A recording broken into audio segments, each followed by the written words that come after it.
pancakes for supper. Once upon a morning in the March wood, a solitary wagon splashed along the mud road toward the town of Whisker Creek. Winter was almost gone, but it had left snowy footprints on the land. Mama and Papa guided the horses, while Toby sat in the back and made up a song to the rhythm of the bouncing wagon.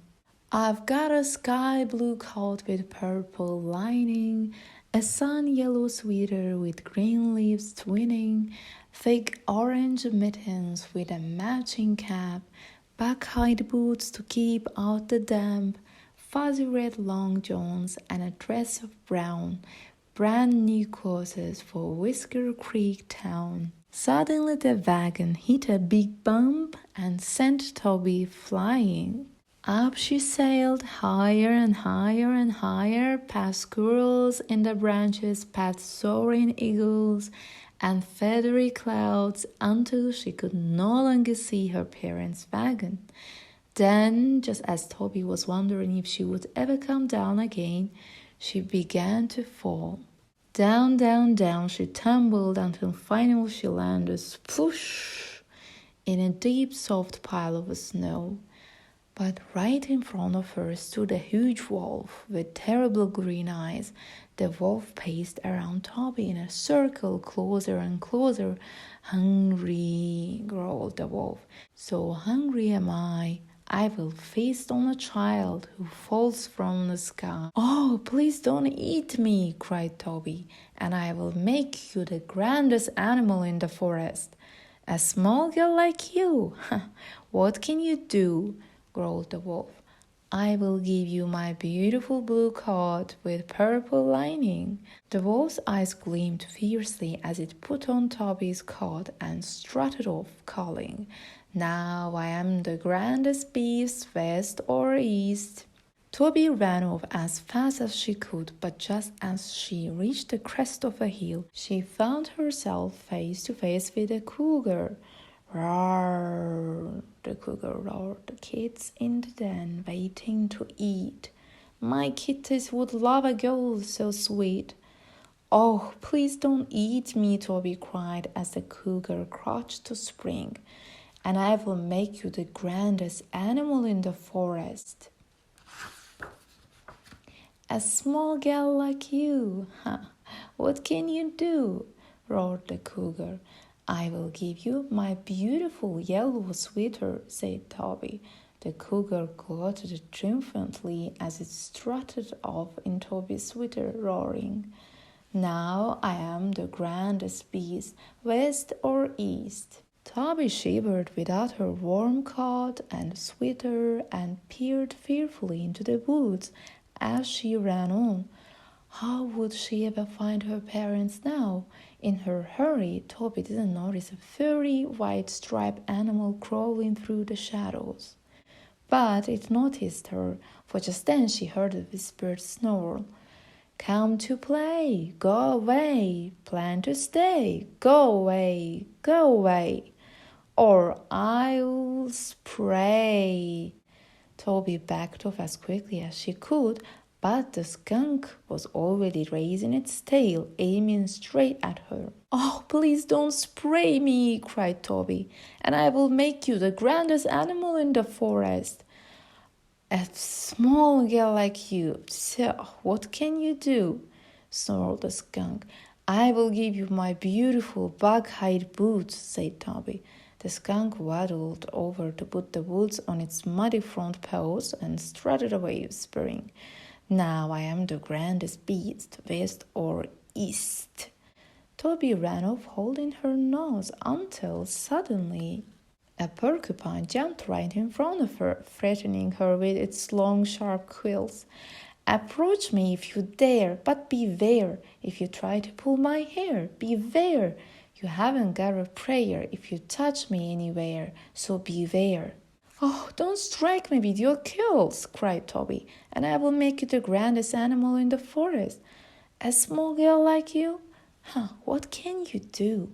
"I will give you my beautiful brown dress," said Toby. A minute later, the porcupine shambled off wearing Toby's dress, bristling with pride and crying, Now I am the grandest beast, west or east. Now the only clothes Toby had on were her red long johns, her orange mittens, and her hat. She had just sat down to rub her frozen toes when a fierce growl arose behind her. There stood a bear, half as tall as a tree, and it roared hungrily as it grunted. Girl food dinner, crunchy, good, roasted on a stack of wood. Or should I stew her? Yes, I should. Young but ripe enough to eat, crunchy fingers, crunchy feet, dipped in honey, very sweet. Oh, please don't eat me, and I will make you the grandest animal in the forest, cried Toby. What can you do, little tasting stew? I will give you my beautiful orange mittens, said Toby, but the bear only laughed and came closer. What good would that do? I've got 4 paws, not 2. Toby thought fast. You can wear them on your ears, she told the bear. A minute later, the bear lumbered off wearing Toby's mittens on its ears and thundering, Now I am the grandest beast, west or east. Toby hurried off, rubbing her cold fingers, but she hadn't gone far when she heard a tremendous uproar. Oh no, thought Toby, the animals are all coming back to eat me. And she scurried up the nearest tree to hide. Soon the wolf, cougar, skunk, porcupine, and bear appeared, roaring and growling, hissing and howling, yipping and yowling, and arguing over which of them was the grandest. The animals grew so angry that they began to chase each other. All their fine new clothes fell off as they ran. They caught hold of each other's tails and raced around the trunk of a huge maple tree. Soon they were spinning so fast that Toby couldn't tell which animal was which. Round and round the animals whirled faster and faster until at last they melted into a great golden brown puddle at the base of a trunk. As soon as she was sure the animals were gone for good, Toby ran to put on her clothes. Then she heard her mother and father calling her and caught sight of their wagon through the trees. Everyone shouted joyfully as Toby ran out to meet them. While Toby told them of her adventures, the sun rose high and warmed the trunk of the maple tree where the animals had disappeared. The tree began to stir with life after its long winter sleep and soaked up the golden brown puddle from root to the branch. A woodpecker tapped holes in the bark and sweet maple syrup began to trickle down. Pancakes for supper, shouted Toby, and she held a shining tin bucket to collect the syrup. We will have the grandest feast, west or east, said Papa, and he built a fire in a clearing while Mama mixed batter in a bowl.